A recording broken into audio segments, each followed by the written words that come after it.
సాగరా ఆ గెలుపే నీదిరా నీ రేపటి లక్ష్యం బరువకు సోదరా.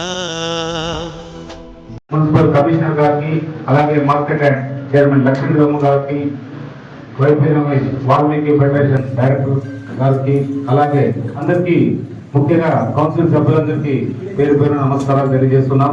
ఇది నిజంగా చాలా గొప్ప అవకాశం. మన కళ్ళకు ప్రాంతాన్ని అభివృద్ధి చేసుకోవడానికి ఈ మాస్టర్ ప్లాన్ అనేది చాలా అత్యవసరం. ఎందుకంటే చాలా ఇరుగ్గా ఉన్నాం. చాలా చోట్ల చాలా మందికి ఇల్లు కట్టడానికి కూడా స్థలాలు చూడాలంటే రోడ్లు కావాలి, రోడ్లతో పాటు అన్ని అభివృద్ధి కావాలి. ప్రజల కోసం మనం ఎప్పుడు కూడా పాటుపడాలి. ఎందుకంటే ఈ మాస్టర్ ప్లాన్ అప్రూవ్ అయిన తర్వాత 20 సంవత్సరాలు కొనసాగుతుంది.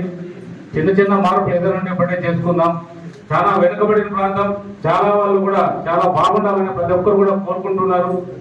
అందరి సౌకర్యార్థమే ఈ రోజు ఈ మాస్టర్ ప్లాన్ తయారు చేయడం జరిగింది. మీకు ఏదైనా సలహాలు సూచనలు ఇవ్వాలంటే ఖచ్చితంగా నిర్భయంగా మీరు సూచనలు ఇవ్వచ్చు. ఈ రోడ్డు ఇంకా కొంచెం ముందుకెళ్తే మన ఊరు ఇంకా కొంచెం బాగుపడుతుందనే అభిప్రాయం మీరు ఎవరైనా తెలియజేస్తే ఖచ్చితంగా అవి కూడా పరిగణలోకి తీసుకొని అన్ని రకాలుగా ఉపయోగపడేటట్టు చేస్తాం తప్ప ఏ స్వార్థం లేదనేది మాత్రం మీరు ఖచ్చితంగా గమనించాలి. సాగరా ఆ గెలుపే నీదిరా నీ రేపటి లక్ష్యం బరువకు సోదరా.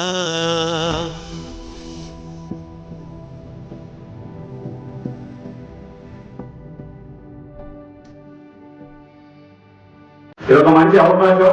ఎందుకంటే ఈరోజు మొత్తం మన మున్సిపాలిటీ సంబంధించి మాస్టర్ ప్లాన్ గురించి చర్చిస్తున్నాం కాబట్టి దాన్ని 25 సంవత్సరాల తర్వాత అభివృద్ధి ఏ విధంగా ఉంటుంది దానికి సంబంధించి ఈరోజు ప్రణాళికలు రెడీ చేస్తున్నారు. ఖచ్చితంగా ఎమ్మెల్యే గారు ఏదైతే చెప్పారో డ్రైనేజ్ వ్యవస్థ, ఇప్పుడు పాత బస్ స్టాండ్ నుంచి కానీ కనెక్టివిటీ ఏదైతే మెయిన్ డ్రైనేజ్ ఉంటుందో దానికని కనెక్టివిటీకి మొన్ననే వచ్చి మంత్రి గారు ఇచ్చినప్పుడు శంకుస్థాపన చేసిన ఎమ్మెల్యే గారు కలిసి ఆ వర్క్ కానీ ఇప్పుడు స్టార్ట్ అయింది. మన వర్షాల వల్ల 4-5 రోజులు డిలే అయింది. అది కానీ ఇక్కడ నుంచి శరవేగంగా జరిగి వీలైనంత తొందరగా కళ్యాణదుర్గంలో మెయిన్ రోడ్ లో ఉన్నటువంటి డ్రైనేజీ వ్యవస్థ శాశ్వత పరిష్కారం అనేది మనం కొన్ని నెలల్లో చూడబోతున్నాము. ఈ సందర్భంగా ఎమ్మెల్యే గారికి ప్రత్యేకంగా ధన్యవాదాలు తెలియజేసుకుంటాం. సాగరా ఆ గెలుపే నీదిరా నీ రేపటి లక్ష్యం బరువకు సోదరా.